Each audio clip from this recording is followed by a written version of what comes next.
Hi everyone.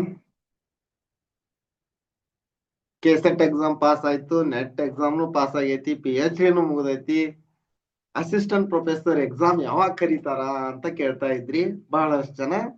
ನೀವೀಗ assistant professor ಎಕ್ಸಾಮ್ಗೆ ಅಂದ್ರ ನೀವು ಸಹಾಯಕ ಪ್ರಾಧ್ಯಾಪಕ ಹುದ್ದೆಗೆ ತಯಾರಿ ನಡೆಸುತ್ತಿದ್ದೀರಾ.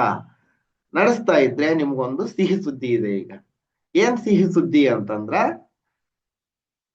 ನೋಡ್ರಿ, ಇದರ ಈಗ ಕೇಸ್ ಏನು ಕರ್ನಾಟಕ ಅಸಿಸ್ಟೆಂಟ್ ಪ್ರೊಫೆಸರ್ ಎಕ್ಸಾಮ್ ಬಗ್ಗೆ ವಿಧಾನಸಭೆಯಲ್ಲಿ ಚರ್ಚೆ ಕಲಾಪದೊಳಗ ಚರ್ಚೆಗೆ ಬಂದ ಪ್ರಶ್ನೆ ನೋಡ್ರಿ. ಇದು ಅಸಿಸ್ಟೆಂಟ್ ಪ್ರೊಫೆಸರ್ ಎಕ್ಸಾಮ್ ಬಗ್ಗೆ ಇಲ್ಲಿ ಪ್ರಶ್ನೆ ಏನಂದ್ರ, ಒಳ ಮೀಸಲಾತಿ ಸಮಸ್ಯೆ ಬಗೆಹರಿದಿರುವುದರಿಂದ ಸರ್ಕಾರಿ ಪ್ರಥಮ ದರ್ಜೆ ಕಾಲೇಜುಗಳಿಗೆ ಬೋಧಕರ ನೇಮಕಾತಿ ಪ್ರಕ್ರಿಯೆಗೆ ಸರ್ಕಾರದ ಚಾಲನೆ ನೀಡಲಿದೆಯೇ? ನೋಡ್ರಿ, ಪ್ರಥಮ ದರ್ಜೆ ಕಾಲೇಜುಗಳಿಗೆ ಸರ್ಕಾರ ಚಾಲನೆ ನೀಡಲಿದೆಯೇ? ಹಾಗಿದ್ದಲ್ಲಿ ಎಷ್ಟು ಮಂದಿ ಬೋಧಕರನ್ನ ನೇಮಕಾತಿ ಮಾಡಿಕೊಳ್ಳಲಾಗುವುದು ಹಾಗೂ ಯಾವಾಗ?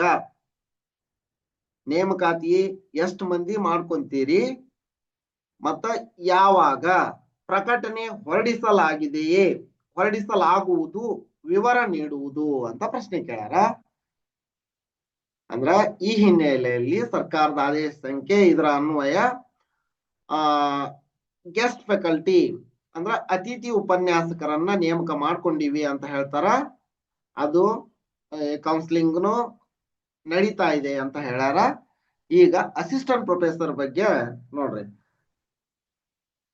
2025-26ನೇ ಸಾಲಿನ ಮಾನ್ಯ ಮುಖ್ಯಮಂತ್ರಿಗಳ ಆಯವ್ಯಯ ಭಾಷಣದ ಖಂಡಿಕೆ 124ರಲ್ಲಿ ಸರ್ಕಾರದ ಪ್ರಥಮ ದರ್ಜೆ ಕಾಲೇಜುಗಳು, ಇಂಜಿನಿಯರಿಂಗ್ ಕಾಲೇಜುಗಳು ಮತ್ತು ಪಾಲಿಟೆಕ್ನಿಕ್ಗಳಲ್ಲಿ ಖಾಲಿ ಇರುವ 2000 ಬೋಧಕ ಹುದ್ದೆಗಳನ್ನ ಭರ್ತಿ ಮಾಡಲು ಕ್ರಮ ವಹಿಸಲಾಗುವುದಾಗಿ ಘೋಷಿಸಲಾಗಿದ್ದು, ಅಂದ್ರೆ ಹೇಳಿದ್ರು ಅವರು, ಸದರಿ ಹುದ್ದೆಗಳ ಪೈಕಿ ಕಾಲೇಜು ಶಿಕ್ಷಣ ಇಲಾಖೆಯಲ್ಲಿ ಖಾಲಿ ಇರುವ ಒಟ್ಟು 800 ಕಾಲೇಜು ಶಿಕ್ಷಣ ಇಲಾಖೆಯಲ್ಲಿ ಖಾಲಿ ಇರುವ ಒಟ್ಟು 826 ಸಹಾಯಕ ಪ್ರಾಧ್ಯಾಪಕರ ಹುದ್ದೆಗಳನ್ನ ಒಳಗೊಂಡಂತೆ ಭರ್ತಿ ಮಾಡಲು ಕ್ರಮ ವಹಿಸಲಾಗುತ್ತಿದೆ.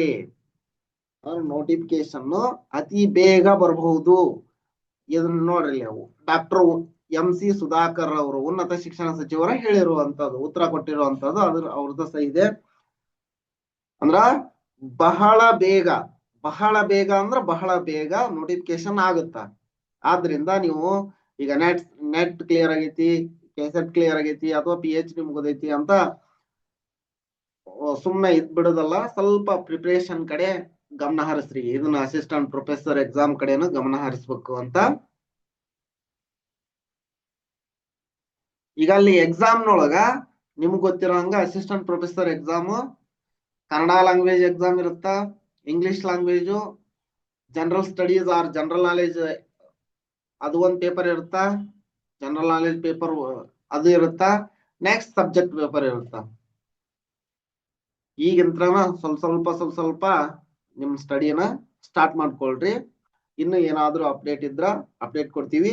ಈ ಚಾನಲ್ ಅನ್ನ ನೀವು ಇನ್ನೂ ಸಬ್ಸ್ಕ್ರೈಬ್ ಮಾಡ್ಕೊಂಡಿಲ್ಲ ಅಂದ್ರೆ ಸಬ್ಸ್ಕ್ರೈಬ್ ಮಾಡ್ಕೊಳ್ಳಿ. ಇದೇ ರೀತಿ ನಾವು ಅಪ್ಲೋಡ್ ಮಾಡುವ ಎಲ್ಲ ವಿಡಿಯೋಗಳ ನೋಟಿಫಿಕೇಶನ್ ಪಡೆಯಲು ಬೆಲ್ ಐಕಾನ್ ಅನ್ನು ಒತ್ತಿ. ಧನ್ಯವಾದಗಳು.